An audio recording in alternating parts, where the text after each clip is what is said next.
나무사카모니불 반갑습니다.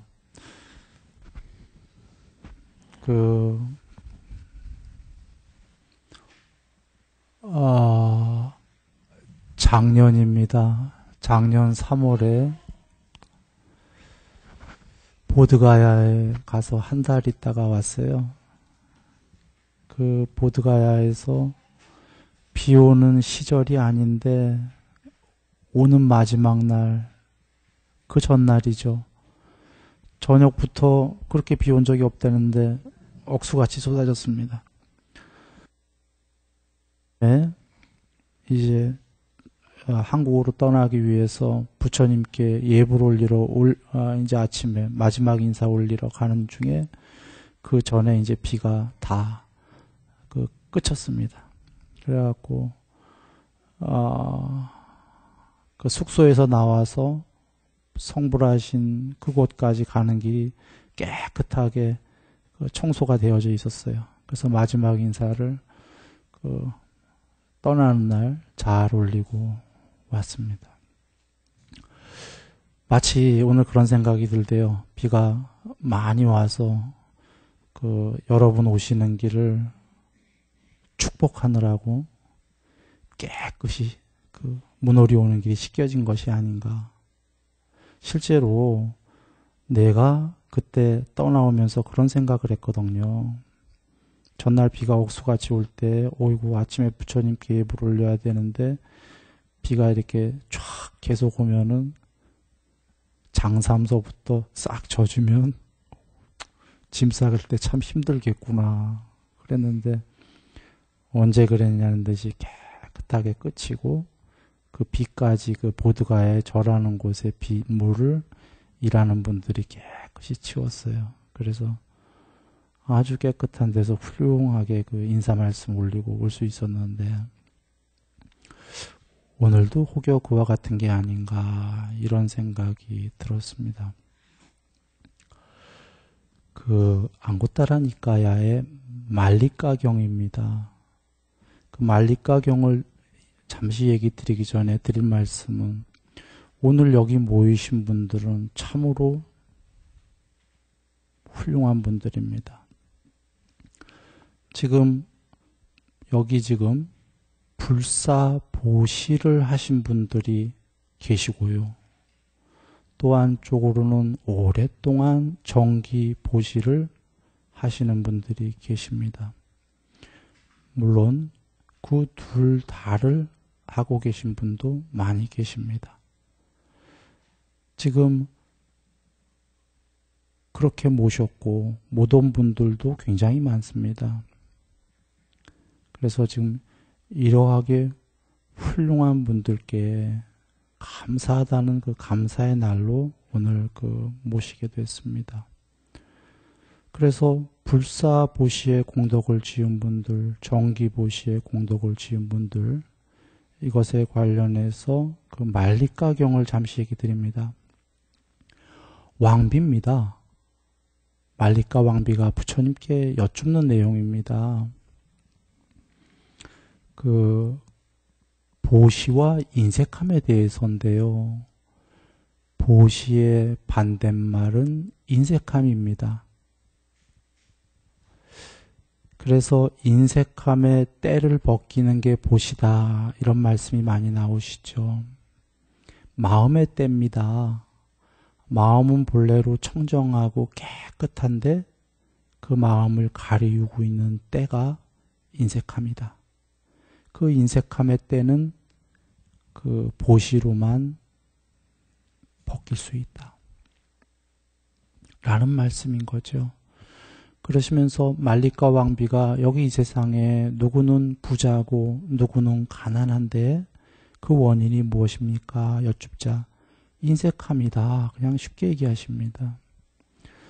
승가에 사문 바라문 승가에 보시한 자들은 부자가 되고 승가에 보시하지 않은 자들은 가난해진다. 이렇게 그냥 간단하게 말씀하십니다. 그 경우에서는.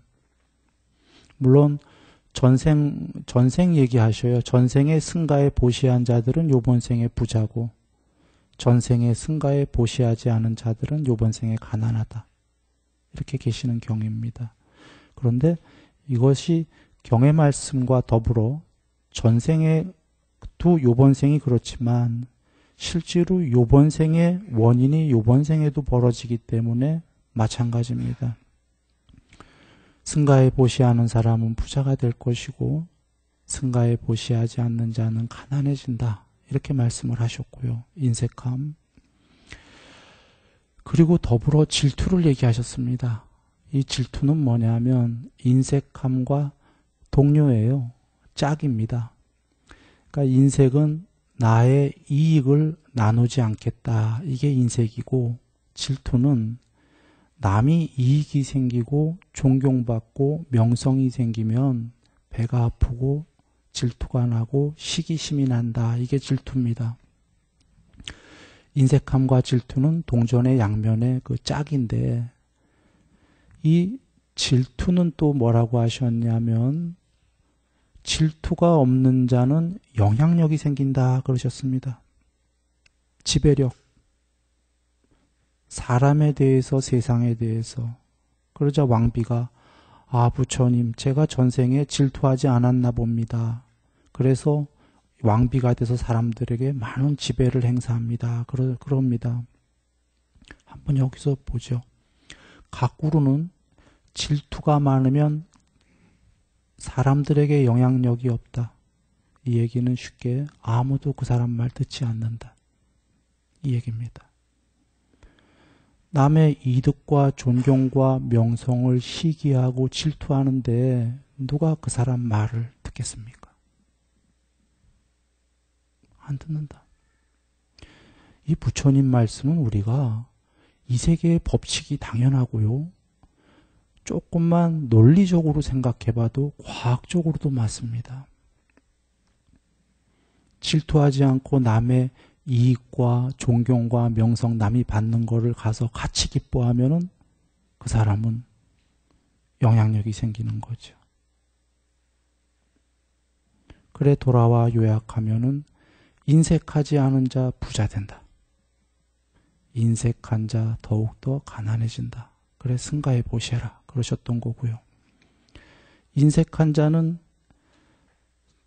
늘 짝을 갖고 다니는데 동료를 질투다라는 동전의 양면이다 이겁니다.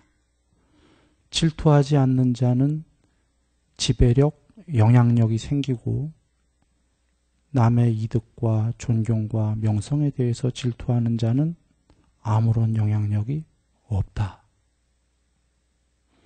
그래 오늘 말씀드리는 것은 여기 모이신 분들은 지금 불사, 보시, 공덕, 정기, 보시, 공덕, 승가의 큰 공덕을 모두 지금 하고 계시는 분들입니다.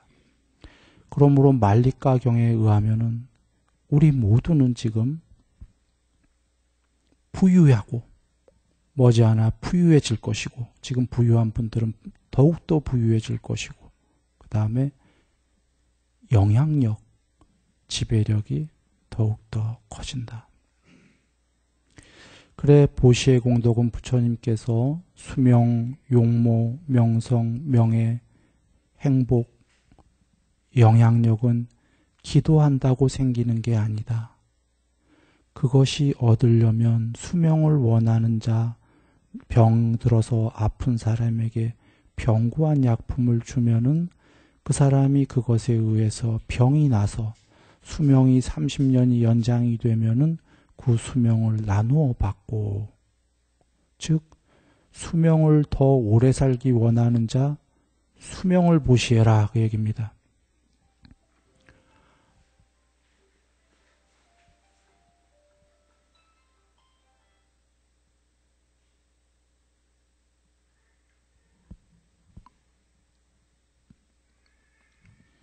아름다움 주게 되면 아름다움 받게 되고 이렇게 그 보시에 하게 되면 수명, 용모, 명성, 명예, 행복, 영향력이 생긴다 그러셨습니다. 더불어 천상과 재물까지 말입니다. 그러므로 지금 이 순간 사실은 벌써 우리 모두에게 이러한 것이 진행이 되고 있고 요번 생에 그러할 것이고 다음 생은 더욱더 아까 말리가경에서 보듯이 더욱더 큰 공덕이 있게 됩니다. 그리고 그것은 세상의 법칙이고요. 그 법칙 이전에 일단 사람 세계에서도 그게 먼저 벌어져야 되지 않겠습니까? 그래서 순일선언에서는 여러분께 감사의 마음으로 조그마한 거를 실천하려고 합니다. 하나는 전에 계속해왔던 건데 평생인등입니다. 그 평생인등을 보시한 분들을 모셔놨었지요. 그것을 정기보시한 분들까지로 감사하게 이제 실천하게 돼서 죄송할 뿐인 겁니다. 인등이 많지 않아갖고 전에 절이 작아서 인등을 더 모실 데가 없어서 이번에 이제 인등을 많이 모실 겁니다. 그래서 정기보시한 분들도 모두 평생 인등을 모실 겁니다. 여기에 평생이라는 거는요, 순일선언 유지될 때까지입니다. 순일선언의 정법이 약 300년이 간다면 300년 동안 여러분이 거기에 모셔져 있을 겁니다. 돌아가신 다음에는 영가등으로 모셔져 있을 겁니다. 그래, 평생이라는 건 살아있을 때 평생 얘기가 아니라 돌아가신 다음에도 순일선언이 이 세계에 있는 한 입니다. 그리고 또 한 가지는 매월 첫째 주 일요일 날 합동 제사를 올릴까 합니다. 지금 불사보시, 그 다음에 정기보시 하시는 분들의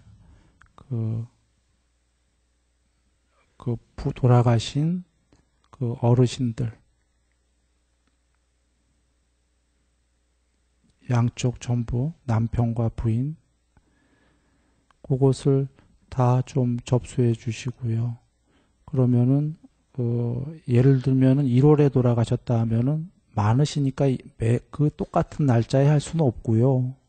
1월 초에 첫째 주 일요일 날 1월에 돌아가신 분들은 같이 합동제사로 선언에서 상차림을 다 해서 할 겁니다.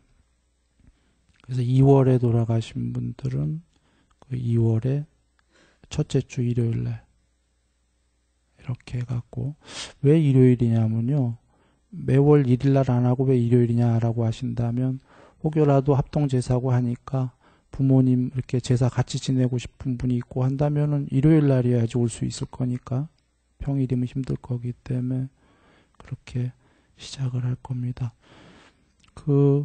이것도 순일선언 유지될 때까지입니다. 정법이 이 땅에 남아있는 때까지는 지속될 것이다. 그리고 우리가 죽게 되면은 우리도 거기에 합동제사의 대상이 될 것입니다.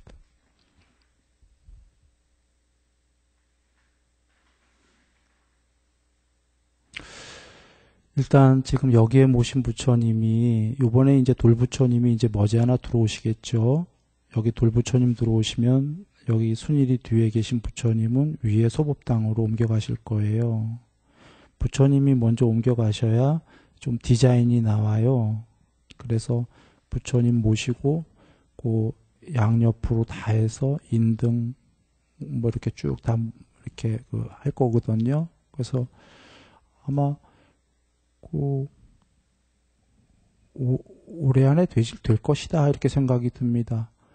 그러면 이제 내년부터 1월부터 합동 제사를 시작을 할 건데요. 인등을 모시고 어쩌면 올해 안에 안 되면은 내년 1월까지 공사가 될지도 모르겠어요. 그러면 2월부터 이렇게 시작을 하게 됩니다.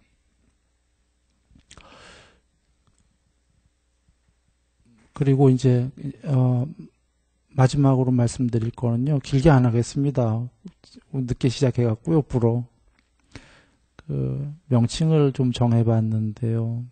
불사보시하신 공덕을 지으신 분들을 앞으로 저기 동판도 만들었지만 불사보시 공덕회 이렇게 이름을 한번 지어봤습니다. 그리고 지금 정기보시하신 분들은 4대 왕천 공덕회 이렇게 이름을 지었습니다. 여기에는 이유가 있습니다.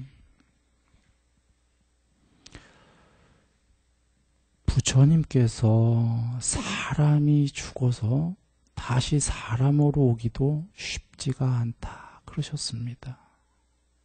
이게 사실입니다. 그 이유는 사람이 사람으로 오려고 해도 보시의 공덕이 있어야 되고 계율적인 삶이 있어야 됩니다. 동물은 비계율이에요. 비계율이 사람이 비계율이면 다음 생에는 딱 동물이 합니다. 동물은 거의 보시 안 해요. 하긴 합니다. 드물게. 코알라? 아니 그건 뭡니까? 팬더? 네. 그 아이들은 불이 나면은 자기 가족이 아니어도 다른 팬더를 새끼들을 무조건 데리고 나온답니다. 자기가 좀 위험해도. 그러니까 그렇게 이쁘게 사람들이 좋아하는 거예요. 용모도. 동물 중에 보시하는 동물들이 이게 동물 중에 높은 존재인 겁니다. 그래 사람이 사람으로 오기도 쉽지 않은데 일단 다시 우리가 기본은 사람으로 와야 되죠. 그러나 우리는 당연히 그 이상이다 이렇게 생각이 합니다. 부처님법에 의해서 우리는 지금 여기 계신 분들은 특히 더 큰 지금 승가 세상을 향한 보시를 하고 계시고 그리고 더불어 계율적으로도 살고 계시거나 살 것이기 때문입니다. 그런데 기왕에 오는 거 사람보다 하나 높게 와야죠. 일단 출발이. 그래서 사람보다 높은 분들이 바로 4대 왕천의 신들이죠. 그리고 그 신들에게는 특별한 이유가 있는 것이 부처님의 불법을 보호하는 신들입니다. 지금 우리가 겉에 껍데기라고 할까요? 껍질은 몸은 사람이지만 지금 하고 있는 행위는 불법을 보호하고 있는 행위는 4대 왕천의 신이 하고 있는 거와 다르지 않습니다.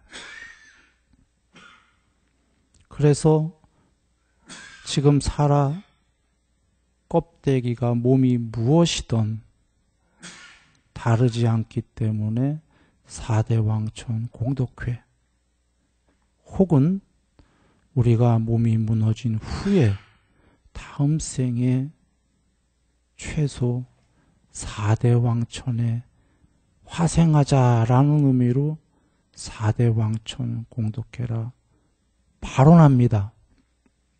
기도하는 마음으로 이름을 지은 겁니다. 물론 거기서 꼭 끝나시라가 아니라 당연히 공부 더 지으셔서 지금 깨달을 수도 있고요. 못 깨달았다면 몸이 무너진 후에 더 높은 곳에 가면 더 좋지요. 네, 그러나 경전에 부처님께서 계셔요. 사람이 죽을 때 하라는 말씀이 여보 당신은 이 세계에 아직 미련이 있나요? 그러면 네, 미련이 있습니다. 왜요? 당신 아버지 때문에? 네, 아버지 때문에 못 죽겠어요. 당신은 지금 아버지에 대한 미련이 있던 없던 곧 죽을 겁니다. 그러니 미련이 없는 게 더 논리적으로 좋을 겁니다. 그러면 좀 있다가 네, 미련을 없앴어요. 그러면 이제 여보 당신은 어머니에 대해서 네, 자식에 대해서 다 있잖아요. 미련이. 그게 있던 없던 당신은 곧 죽을 거니 당신을 위해서 미련이 없는 게 좋겠습니다. 그러면 세상에 대한 미련을 다 없앴습니다 하면은 여보 여기보다 4대 왕천이 훨씬 좋아요. 그러니 여기 미련을 없애고 4대 왕천을 가는 거를 서원하시라 하면은 와 4대 왕천 천상 갈래요. 이제 미련 다 버렸어요 하면은 그제서야 여보 근데 4대 왕천보다 33천이 훨씬 좋아요. 33천에 대한 서원을 세우고 4대 왕천을 버리세요. 이렇게 하나하나 계속 올라가거든요.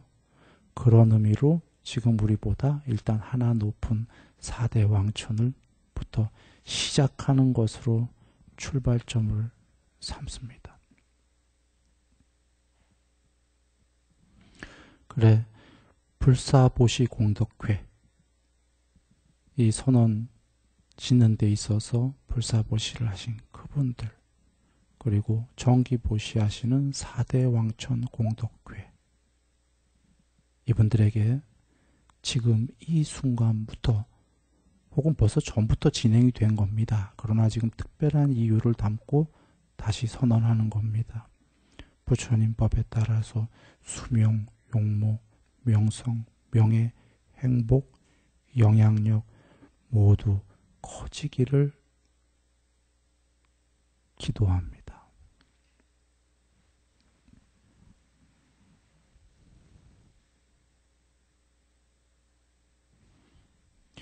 네. 나무석가모니불